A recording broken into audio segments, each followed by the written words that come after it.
ಮಹಿಳೆಯೊಬ್ಬರು ರಾಜ್ಯ ಗುಪ್ತವಾರ್ತಾ ಇಲಾಖೆಯಲ್ಲಿ ಎಸ್ಪಿ ಆಗಿ ಕೆಲಸ ಮಾಡ್ತಿದ್ದಾರೆ. ಅಂದ್ರೆ ಕ್ರೈಮ್, ಇನ್ವೆಸ್ಟಿಗೇಷನ್, ಸಮಾಜದ ಕರಾಳ ಮುಖಗಳ ಜೊತೆ ದೈನಂದಿನ ಒಡನಾಟ. ಆದ್ರೆ ಹ್ಮ್ ಇದೇ ಪೊಲೀಸ್ ಅಧಿಕಾರಿ ಬಿಡುವು ಮಾಡಿಕೊಂಡು ಲೇಖನಿ ಹಿಡಿದಾಗ ತ್ರೇತಾಯುಗದ ಸೀತೆಯ ಮೌನಕ್ಕೆ ಒಂದು ತೀಕ್ಷ್ಣವಾದ ಭಾಷ್ಯ ಬರೀತಾರೆ. ಖಂಡಿತ ಪುರಾಣದ ಕಥೆಯೊಂದನ್ನ ಇಟ್ಕೊಂಡು ಆಧುನಿಕ ಸ್ತ್ರೀವಾದದ ಬಹುದೊಡ್ಡ ಪ್ರಶ್ನೆಯನ್ನ ಎತ್ತಾರೆ. ಈ ಆಳವಾದ ವಿಶ್ಲೇಷಣಾ ಸಂಚಿಕೆಗೆ ಸ್ವಾಗತ. ಇವತ್ತಿನ ನಮ್ಮ ಚರ್ಚೆಯ ಕೇಂದ್ರ ಬಿಂದು ಡಾಕ್ಟರ್ ಧರಣಿದೇವಿ ಮಾಲಗತ್ತಿ ಅವರು ಬರೆದಿರುವ ಅತ್ಯಂತ ಪ್ರಬಲವಾದ ಕವಿತೆ ಸೀತೆ ಹುಟ್ಟುದಿಲ್ಲ ಇನ್ನು ಮುಂದೆ. ಇದೊಂದು ತುಂಬಾನೇ ಕುತೂಹಲಕಾರಿಯಾದ ಮೂಲವಸ್ತು. ಯಾಕಂದ್ರೆ ನೋಡಿ, ಸಾಹಿತ್ಯ ಮತ್ತೆ ಪೊಲೀಸ್ ಇಲಾಖೆ ಇವೆರಡು ಮೇಲ್ನೋಟಕ್ಕೆ ಸಂಪೂರ್ಣ ಭಿನ್ನವಾದ ಧ್ರುವಗಳ ತರ ಕಾಣಿಸುತ್ತೆ ಅಲ್ವಾ? ಹೌದು ಹೌದು. ಆದರೆ ಇವೆರಡರ ಕಾಂಬಿನೇಷನ್ನಿಂದ ಹುಟ್ಟುವ ಕಾವ್ಯ ಎಂತಹ ವಾಸ್ತವಿಕತೆಯನ್ನು ಹೊಂದಿರುತ್ತೆ ಅನ್ನೋದಕ್ಕೆ ಈ ಕವಿತೆ ಒಂದು ಬೆಸ್ಟ್ ಎಕ್ಸಾಂಪಲ್. ನಿಜ. ಮತ್ತೆ ಇವತ್ತಿನ ನಮ್ಮ ಈ ಚರ್ಚೆಯ ಮುಖ್ಯ ಗುರಿ ಕೂಡ ಅಷ್ಟೇ ಸ್ಪಷ್ಟವಾಗಿದೆ.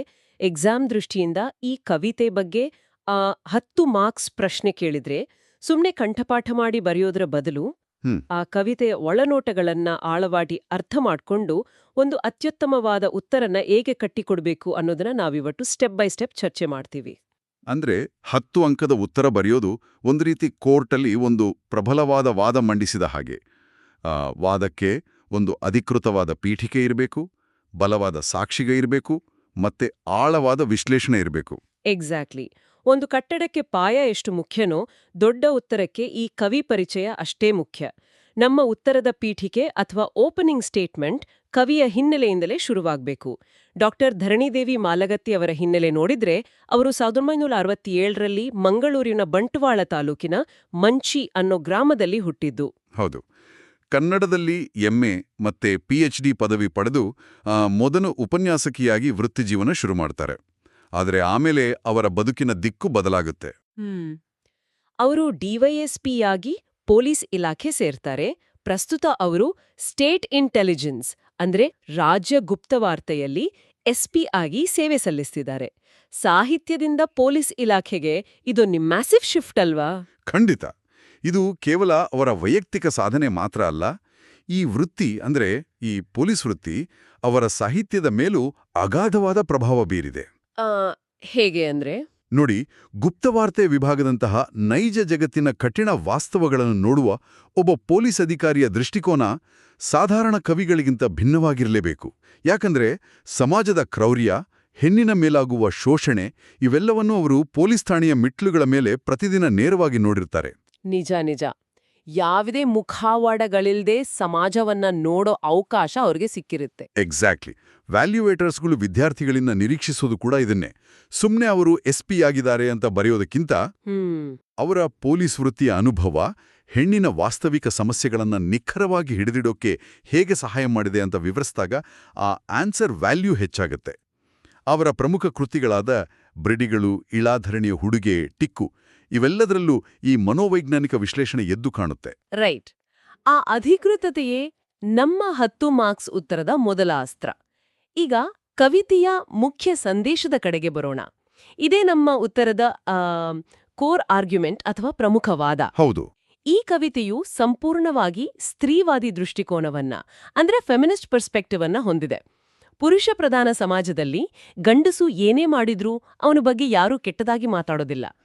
ಆದ್ರೆ ಅದೇ ಮಹಿಳೆ ಬೇರೊಬ್ಬರ ಜೊತೆ ಕೇವಲ ಮಾತಾಡಿದ್ರೂ ಸಾಕು, ಅವಳ ಕ್ಯಾರೆಕ್ಟರ್ ಮೇಲೆ ಅಪವಾದಗಳು ಸುತ್ತಿಕೊಳ್ತವೆ ಅನ್ನೋ ಕಟು ಸತ್ಯವನ್ನ ಕವಿತೆ ಖಂಡಿಸುತ್ತೆ.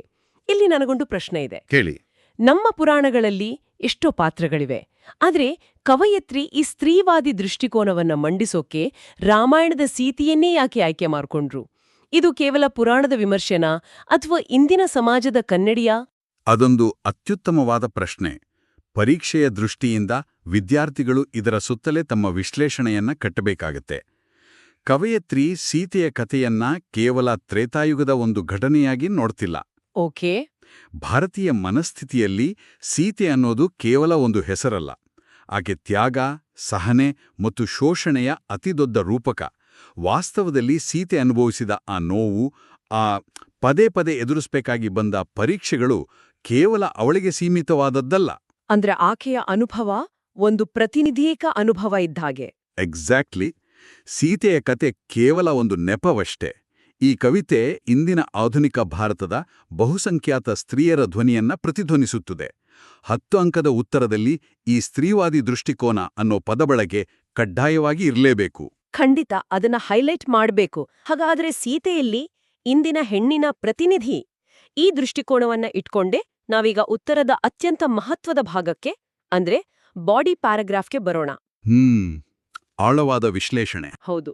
ರಾವಣನ ಸಂಹಾರದ ನಂತರ ಸೀತೆಗೆ ಅಗ್ನಿ ಪರೀಕ್ಷೆ ನಡೆಯುತ್ತೆ. ಅವಳು ಅದರಲ್ಲಿ ಗೆದ್ದು ಜನರ ಸಂಶಯವನ್ನ ನಿವಾರಿಸ್ತಾಳೆ ಅನ್ನೋದು ನಮ್ಗೆಲ್ಲ ಗೊತ್ತಿರೋ ಕಥೆ. ಆದ್ರೆ ಕವಿತೆಯ ಸಾಲುಗಳು ಇಲ್ಲಿ ಬೇರೆದೇ ಆದ ಒಂದು ಸೂಕ್ಷ್ಮ ಸತ್ಯವನ್ನ ತೆರೆದಿಡ್ತವೆ. ಆ ಸಾಲು ಹೀಗಿದೆ: ಸೀತೆಯನ್ನು ಅಗ್ನಿಕುಂಡಕ್ಕೆ ಕಳಿಸಿ ಪತಿರಾಯ ಲೋಕದನುಮಾನವನ್ನು ನೀಗಿಸಿದನಷ್ಟೇ, ಅವನೊಳಗೆ ಬೆಳೆದಿದ್ದ ಸಂಶಯವ ಸುಡಲಿಲ್ಲ. ಓಹ್, ಆ ಸಾಲುಗಳು ಪರೀಕ್ಷೆಯಲ್ಲಿ ಖಂಡಿತ ಇದನ್ನು ಉಲ್ಲೇಖಿಸಿ ವಿವರಿಸಬೇಕು. ರಾಮ ಸೀತೆಯನ್ನ ಬೆಂಕಿಗೆ ತಳ್ಳುವ ಮೂಲಕ ಮಾಡಿದ್ದೇನು ಜಗತ್ತಿನ ಕಣ್ಣಿಗೆ ಅಂದ್ರೆ ಸಮಾಜನ ಜನರಿಗೆ ಅವಳು ಪವಿತ್ರಳು ಅಂತ ಸಾಬೀತು ಮಾಡಿದ. ಆದ್ರೆ ಬೆಂಕಿ ಸುಟ್ಟಿದ್ದು ಕೇವಲ ಹೊರಗಿನ ಅಪವಾದಗಳನ್ನ ಮಾತ್ರ. ರಾಮನ ಸ್ವಂತ ಮನಸ್ಸಿನಲ್ಲಿ, ಅವನ ಅಂತರಂಗದಲ್ಲಿ ಅವಳ ಮೇಲಿದ್ದ ಅನುಮಾನದ ಬೀಜವನ್ನ ಆ ಅಗ್ನಿ ಪರೀಕ್ಷೆ ಸುಡೋಕೆ ಸಾಧ್ಯನೇ ಆಗಲಿಲ್ಲ. ನಿಜ. ಇದನ್ನ ನೋಡಿದಾಗ ನನ್ಗೊಂದು ಮಾಡರ್ನ್ ಹೋಲಿಕೆ ನೆನ್ಪಾಗ್ತಿದೆ. ಈ ಅಗ್ನಿ ಪರೀಕ್ಷೆ ಅನ್ನೋದು ಕೇವಲ ಸಮಾಜದ ಬಾಯಿ ಮುಚ್ಚಿಸೋಕೆ ಮಾಡಿದ ಒಂದು ಪಬ್ಲಿಕ್ ರಿಲೇಷನ್ಸ್ ಅಥವಾ PR ಸ್ಟ್ರಾಟಜಿ ತರ ಅನ್ಸಲ್ವಾ? PR ಸ್ಟ್ರಾಟಜಿ, ವಾವ್, ಇದು ಒಳ್ಳೆ ಹೋಲಿಕೆ. ಹೌದಲ್ವಾ? ನೋಡಿ, ನನ್ನ ಹೆಂಡತಿ ಪವಿತ್ರಳು, ಪರೀಕ್ಷೆಯಲ್ಲಿ ಗೆದ್ದಿದ್ದಾಳೆ ಅಂತ ಊರ ಜನರಿಗೆ ತೋರಿಸೋ ಒಂದು ತಂತ್ರವದು. ಆದ್ರೆ ಗಂಡ ಹೆಂಡತಿಯ ನಡುವಿನ ಆ ಆಂತರಿಕ ನಂಬಿಕೆಯ ಬಿರುಕು, ಆ ಮಾನಸಿಕ ಅಂತರ ಹಾಗೇ ಉಳ್ದಿತ್ತು. ಖಂಡಿತ ಉಳಿದಿತ್ತು. ಪ್ರಜೆಗಳ ಕಣ್ಣಲ್ಲಿ ತಾನು ಆದರ್ಶ ರಾಜನಾಗಿ ಉಳಿಯೋ ಉದ್ದೇಶ ರಾಮನಲ್ಲಿತ್ತೇ ಹೊರತು ಸೀತೆ ಮೇಲಿನ ಅಚಲವಾದ ನಂಬಿಕೆ ಅಲ್ಲಿರಲಿಲ್ಲ. ಸೀತೆ ಬೆಂಕಿಯಿಂದ ಆಚೆ ಬಂದರೂ ಆ ಬೆಂಕಿಯ ಉರಿ ಅವಳ ಎದೆಯೊಳಗೆ ಶಾಶ್ವತವಾಗಿ ಉಳಿದುಬಿಡ್ತು. ಇದೇ ಕಾರಣಕ್ಕೆ ಕವಿತೆಯಲ್ಲಿ ಬರೋ ಮುಂದಿನ ಸಾಲುಗಳು ಇನ್ನೂ ಪವರ್ಫುಲ್ ಆಗಿವೆ. ಅಪವಾದ ಹೊರಗಿಂತ ಪ್ರೀತಿಸಿದ ಪತಿ ಕೊಟ್ಟ ಅಪನಂಬಿಕೆಯ ಕಡ್ಡಿ ಭಾರವಷ್ಟೇ. ವಾವ್, ಅಪನಂಬಿಕೆಯ ಕಡ್ಡಿ ಭಾರ. ಇದು ಎಂಥ ಕಟುಸತ್ಯ ಅಲ್ವಾ? ಹೌದು. ವಿದ್ಯಾರ್ಥಿಗಳು ಈ ಮನೋವೈಜ್ಞಾನಿಕ ಆಯಾಮವನ್ನ ಉತ್ತರದಲ್ಲಿ ವಿವರಿಸಲೇಬೇಕು. ಹೆಣ್ಣಿಗೆ ಜಗತ್ತಾಡೋ ಮಾತುಗಳು ದೊಡ್ಡ ಹೊರೆಯಾಗಿ ಕಾಣೋದಿಲ್ಲ, ಅವಳು ಅದನ್ನು ಸಹಿಸ್ಕೊಳ್ಬಲ್ಲ. ಕರೆಕ್ಟ್. ಆದ್ರೆ ತಾನು ಪ್ರಾಣಕ್ಕಿಂತ ಹೆಚ್ಚಾಗಿ ಪ್ರೀತಿಸಿದ, ಅತಿಯಾಗಿ ನಂಬಿದ ಗಂಡನೇ ತನ್ನನ್ನ ಅನುಮಾನಿಸಿದಾಗ ಆ ಅಪನಂಬಿಕೆ ಎನ್ನುವ ಸಣ್ಣ ಕಡ್ಡಿಯೂ ಕೂಡ ಅವಳಿಗೆ ಪರ್ವತದಷ್ಟು ಭಾರವಾಗಿ ಕಾಡುತ್ತೆ. ಮತ್ತು ಆ ನೋವು ಕೇವಲ ಮಾನಸಿಕವಾಗಿ ಉಳಿಯೋದಿಲ್ಲ, ಅದು ದೈಹಿಕ ಪ್ರತಿಕ್ರಿಯೆಯಾಗಿಯೂ ಬದಲಾಗುತ್ತೆ ಅನ್ನೋದನ್ನ ಕವಯಿತ್ರಿ ಮಾರ್ಮಿಕವಾಗಿ ಚಿತ್ರಿಸಿದ್ದಾರೆ. ಕವಿತೆ ಹೇಳುತ್ತೆ, ಅವನ ಸ್ಪರ್ಶಕ್ಕೆ ದೇಹ ಪ್ರಶ್ನೆಯೊಲು ಮುದುರುವುದು, ಎತ್ತಿ ಒಗೆಯುವ ಸಿಟ್ಟು ಮೈಯ ತುಂಬ. ಒಬ್ಬ ವ್ಯಕ್ತಿಯನ್ನ ನಾವು ಪ್ರೀತಿಸಿದಾಗ ಅವರ ಸ್ಪರ್ಶ ನಮ್ಗೆ ಸಾಂತ್ವನ ನೀಡಬೇಕು. ಆದ್ರೆ ಇಲ್ಲಿ ರಾಮನ ಪ್ರತಿಯೊಂದು ಸ್ಪರ್ಶವೂ ಸೀತೆಗೆ ಒಂದು ಪ್ರಶ್ನೆಯಂತೆ ಭಾಸವಾಗ್ತಿದೆ. ಆ ಮುದುರುವುದು ಅನ್ನೋ ಪದ ಅಂದ್ರೆ ಶ್ರಿಂಕಿಂಗ್. ಇಲ್ಲಿ ನಾವು ನರವಿಜ್ಞಾನ ಅಥವಾ ಟ್ರಾಮಾ ರೆಸ್ಪಾನ್ಸ್ ಬಗ್ಗೆ ಯೋಚಿಸಬೇಕು. ನಂಬಿಕೆ ದ್ರೋಹವಾದಾಗ ಮನುಷ್ಯನ ದೇಹ ಮೆದುಳಿಗಿಂತ ಮುಂಚೆ ರಿಯಾಕ್ಟ್ ಮಾಡುತ್ತೆ. ಅಬ್ಸಲ್ಯೂಟ್ಲಿ. ರಾಮ ತನ್ನ ಪತಿಯಂತ ಮೆದುಳಿಗೆ ತಿಳಿದಿದ್ರೂ ಆತನಲ್ಲಿರೋ ಅನುಮಾನದ ಕಾರಣದಿಂದಾಗಿ ಆತನ ಸ್ಪರ್ಶವಾದಾಗೆಲ್ಲ ಅವಳ ದೇಹ ಆಘಾತಕ್ಕೊಳಗಾಗಿ ತನ್ನಷ್ಟಕ್ಕೆ ತಾನೇ ಮುದುರ್ಕೊಳ್ಳುತ್ತೆ. ಒಳಗೊಳಗೆ ಅಸಹ್ಯ ಮತ್ತು ಸಿಟ್ಟು ಉಕ್ಕಿ ಬರುತ್ತೆ. ಮತ್ತು ಗರ್ಭಿಣಿಯಾದ ತನ್ನನ್ನ ಕೇವಲ ಯಾರೋ ಅಗಸ ಆಡಿದ ಮಾತಿಗೆ ಬೆಲೆ ಕೊಟ್ಟು ಕಾಡಿಗೆ ಕಳಿಸಿದಾಗ ಸೀತೆಗೆ ಈ ಕಟುಸತ್ಯದ ಸ್ಪಷ್ಟ ಅರಿವಾಗತ್ತೆ. ತಾನು ಅಂದು ಎದುರಿಸಿದ ಅಗ್ನಿಪರೀಕ್ಷೆ ಕೇವಲ ಒಂದು ನಾಟಕ, ಒಂದು ನೆಪ ಮಾತ್ರ ಅಂತ. ಹೌದು. ತನ್ನ ಗಂಡನ ಮನಸ್ಸಿನಲ್ಲಿ ಸಂಶಯದ ಬೇರುಗಳು ಇನ್ನೂ ಆಳವಾಗಿವೆ ಅನ್ನೋ ಸತ್ಯ ಅವಳಿಗೆ ಅರಿವಾಗತ್ತೆ. ಇದೇ ಈ ಉತ್ತರದ ಹೃದಯ ಭಾಗ. ವಿದ್ಯಾರ್ಥಿಗಳು ಇದನ್ನು ಎಷ್ಟು ಚೆನ್ನಾಗಿ ವಿವರಿಸ್ತಾರೋ ಅಷ್ಟು ಹೆಚ್ಚು ಅಂಕಗಳು ಸಿಗ್ತವೆ. ಖಂಡಿತ.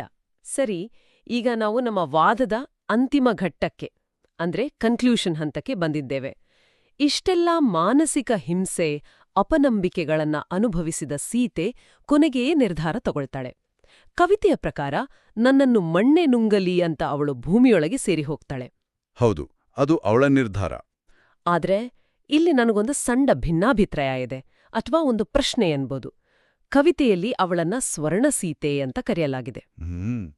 ಅಷ್ಟು ಶ್ರೇಷ್ಠಳಾದ ಅವಳು ತನ್ನ ಮೇಲಾದ ಇಂತಹ ಅನ್ಯಾಯದ ವಿರುದ್ಧ ಜೋರಾಗಿ ದಂಗೆ ಏಳಲಿಲ್ವೇಕೆ? ಕೇವಲ ಮೌನವಾಗಿ ಮಣ್ಣಿನೊಳಗೆ ಹೋದ್ರೆ ಅದೊಂದು ರೀತಿಲಿ ಎಸ್ಕೇಪಿಸಂ ಅಥವಾ ಸೋಲು ಅಂತ ಅನ್ಸಲ್ವಾ? ಆ ಇದು ಮೇಲ್ನೋಟಕ್ಕೆ ಆಧುನಿಕ ಓದುಗರಿಗೆ ಸಹಜವಾಗಿ ಮೂಡುವ ಪ್ರಶ್ನೆನೆ. ಆದರೆ ಇದನ್ನ ನಾವು ಸ್ವಲ್ಪ ವಿಶಾಲವಾದ ದೃಷ್ಟಿಕೋನದಿಂದ ನೋಡಿದಾಗ ಆಕೆಯ ಮೌನ ಖಂಡಿತ ಸೋಲಲ್ಲ. ಮತ್ತೇನದು? ಇದು ತನ್ನ ಅಸ್ತಿತ್ವದ ಮೇಲೆಯೇ ಪದೇ ಪದೇ ಪ್ರಶ್ನೆ ಮಾಡುವ ಈ ವ್ಯವಸ್ಥೆಗೆ ಆಕೆ ನೀಡಿದ ಅಂತಿಮ ಕಠೋರವಾದ ತಿರಸ್ಕಾರ. ಸೀತೆ ಪದೇ ಪದೇ ತನ್ನ ಪಾತಿವೃತ್ಯವನ್ನ ಸಾಬೀತುಪಡಿಸೋಕೆ ಸಿದ್ಧಳಿಲ್ಲ. ಎಷ್ಟೇ ಪುರಾವೆಗಳನ್ನು ನೀಡಿದ್ರೂ ಮತ್ತೆ ಮತ್ತೆ ಸಂಶಯದಿಂದಲೇ ನೋಡುವ ಈ ಪುರುಷಪ್ರಧಾನ ಜಗತ್ತಿನಲ್ಲಿ ಬದುಕುವುದು ಸಂಪೂರ್ಣ ವ್ಯರ್ಥ ಅಂತ ಅವಳು ನಿರ್ಧಾರಿಸ್ತಾಳೆ. ಓ, ಅರ್ಥ ಆಯ್ತು. ಅಂದ್ರೆ ಕನಿಷ್ಠ ನಂಬಿಕೆಯೂ ಇಲ್ಲದ ಜಾಗದಲ್ಲಿ ನಿಂತು ನ್ಯಾಯಕ್ಕಾಗಿ ಬೇಡುವುದರಲ್ಲಿ ಯಾವುದೇ ಅರ್ಥವಿಲ್ಲ ಅನ್ನೋ ಅರಿವು. ಎಕ್ಸಾಕ್ಟ್ಲಿ. ತನ್ನ ಕಣ್ಣೀರಿಗೆ ಬೆಲೆಯಿಲ್ಲದ ಕಡೆ ಸಿಡಿದೇಳುವುದು ಕೂಡ ಶಕ್ತಿಯ ವ್ಯರ್ಥವಷ್ಟೇ. ಆದ್ರಿಂದ ಆಕೆಯ ಆ ಭೀಕರ ಮೌನ, ಆ ಸಂಪೂರ್ಣ ತಿರಸ್ಕಾರವೇ ಅವಳ ಅತಿದೊಡ್ಡ ಪ್ರತಿಭಟನೆಯಾಗುತ್ತೆ. ಅವಳು ಭೂಮಿಯೊಳಗೆ ಹೋಗುವುದು ಸೋತು ತಲೆಬಾಗಿಯಲ್ಲ, ಬದಲಾಗಿ ಈ ಅಮಾನವೀಯ ವ್ಯವಸ್ಥೆಯನ್ನ ಕಂಪ್ಲೀಟಾಗಿ ರಿಜೆಕ್ಟ್ ಮಾಡಿ. ವಾವ್! ಇದು ನಿಜಕ್ಕೂ ನಮ್ಮ ದೃಷ್ಟಿಕೋನವನ್ನೇ ಬದಲಾಯಿಸುವಂಥ ವಿಶ್ಲೇಷಣೆ. ಅಂದ್ರೆ ಅವಳ ಆ ಅಂತಿಮ ನಿರ್ಧಾರವೇ ಕವಿತೆಯ ಶೀರ್ಷಿಕೆಯನ್ನ ಸಂಪೂರ್ಣವಾಗಿ ಸಾರ್ಥಕಗೊಳಿಸುತ್ತೆ. ಹೌದು ಹೌದು. ಸೀತೆ ಹುಟ್ಟುದಿಲ್ಲ ಇನ್ನು ಮುಂದೆ. ಇಷ್ಟೆಲ್ಲ ಅವಮಾನಗಳನ್ನ ಉಂಡೋ, ಅಪನಂಬಿಕೆಗಳನ್ನ ಸಹಿಸ್ಕೊಂಡೋ, ಮತ್ತೆ ಪುನಃ ಈ ವ್ಯವಸ್ಥೆಯ ಮುಂದೆ ಅಗ್ನಿಪರೀಕ್ಷೆಗೆ ಒಳಗಾಗಲು ಇನ್ನು ಮುಂದೆ ಯಾವುದೇ ಸೀತೆ ಹುಟ್ಟಿ ಬರೋದಿಲ್ಲ. ಆಕೆ ತನ್ನ ಸಹನೆಯ ಕಟ್ಟೆ ಒಡೆದು ಪ್ರಬಲವಾಗಿ ನಿರಾಕರಿಸಿದ್ದಾಳೆ. ಖಂಡಿತ. ಈ ಶೀರ್ಷಿಕೆಯ ಸಮರ್ಥನೆಯೊಂದಿಗೆ ಉತ್ತರ ಮುಗಿಸಿದ್ರೆ ಆ ಆನ್ಸರ್ ಪರಿಪೂರ್ಣವಾಗುತ್ತೆ. ಈ ನೋವು ಕೇವಲ ಸೀತೆಯದ್ದಲ್ಲ, ನಿರಂತರವಾಗಿ ಅಗ್ನಿ ಪರೀಕ್ಷೆಗಳನ್ನು ಎದುರಿಸ್ತಿರುವ ಭಾರತದ ಬಹುಸಂಖ್ಯಾತ ಸ್ತ್ರೀಯರ ಧ್ವನಿ ಅನ್ನೋದನ್ನ ದೃಢವಾಗಿ ಪ್ರತಿಪಾದಿಸಿ ವಿದ್ಯಾರ್ಥಿಗಳು ತಮ್ಮ ಉತ್ತರ ಮುಗಿಸಬೇಕು. ಹಾಗಾದ್ರೆ ಯಾರು ಈ ಕವಿತೆ ಮೇಲೆ 10 ಮಾರ್ಕ್ಸ್ ಉತ್ತರ ಬರೆಯೋಕೆ ತಯಾರಿ ನಡೆಸ್ತಿದ್ದಾರೋ ಅವರಿಗೆ ನಾವು ಈ ಚರ್ಚೆಯ ಒಂದು ಕ್ವಿಕ್ ಸಮ್ಮರಿ ಕೊಟ್ಬಿಡೋಣ. ಖಂಡಿತ, ಅದೊಂದು ಒಳ್ಳೆ ಐಡಿಯಾ. ಒಂದು ಪ್ರಬಲ ವಾದದಂತೆ ನಿಮ್ಮ ಉತ್ತರದಲ್ಲಿ 4 ಮುಖ್ಯ ಕಂಬಗಳಿರ್ಬೇಕು. ಮೊದಲನೇದು ಪೀಠಿಕೆ. ಇದರಲ್ಲಿ ಕವಿಯ ಪರಿಚಯ, ವಿಶೇಷವಾಗಿ ಡಾಕ್ಟರ್ ಧರಣಿದೇವಿ ಅವರ ಪೊಲೀಸ್ ಬ್ಯಾಕ್ಗ್ರೌಂಡ್ ಕವಿತೆಗೆ ಹೇಗೆ ವಾಸ್ತವಿಕತೆ ಒದಗಿಸಿದೆ ಅಂತ ಬರಿಬೇಕು. ಕರೆಕ್ಟ್. ಎರಡನೇದು ಕವಿತೆಯ ಆಶಯ, ಸಮಾಜದ ದ್ವಂದ್ವ ನಿಲುವು ಹಾಗೂ ಸೀತೆಯ ರೂಪಕದ ಮೂಲಕ ಮಂಡಿಸಿರುವ ಸ್ತ್ರೀವಾದಿ ದೃಷ್ಟಿಕೋನ. ಮೂರನೆಯದು ಸಾಕ್ಷ್ಯ ಮತ್ತು ವಿಶ್ಲೇಷಣೆ. ಅಗ್ನಿಪರೀಕ್ಷೆ ಕೇವಲ ಒಂದು PR ತಂತ್ರವಾಗಿತ್ತು.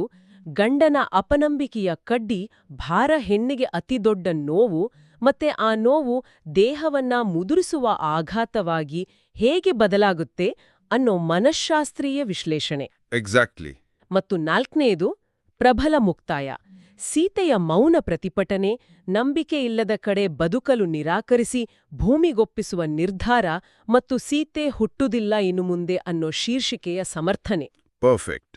ಈ 4 ಅಂಶಗಳನ್ನ ಕವಿತೆಯ ಸಾಲುಗಳ ಜೊತೆ ಉಲ್ಲೇಖಿಸಿದ್ರೆ ಅತ್ಯುತ್ತಮ ಅಂಕಗಳು, ಕಟ್ಟಿಟ್ಟ ಬುತ್ತಿ.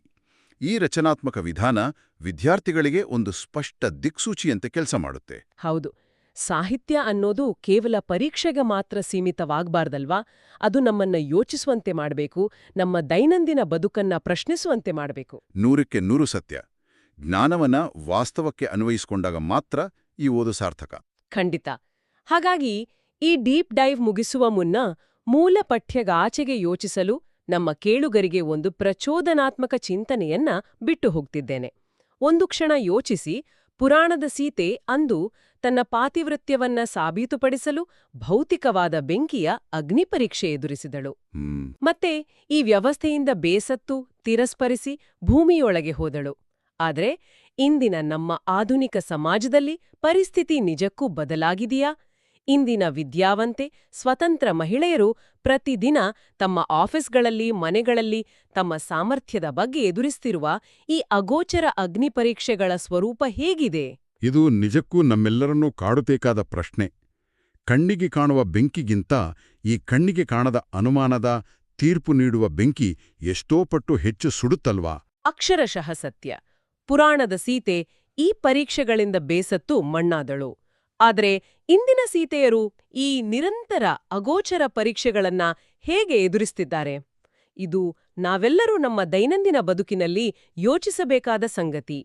ಈ ಹುಡುಕಾಟ, ಈ ವಿಶ್ಲೇಷಣೆ ನಿರಂತರವಾಗಿರಲಿ. ಮತ್ತೊಂದು ಕುತೂಹಲಕಾರಿ ಮೂಲವಸ್ತುವಿನೊಂದಿಗೆ ಮುಂದಿನ ಬಾಡಿ ಭೇಟಿಯಾಗೋಣ.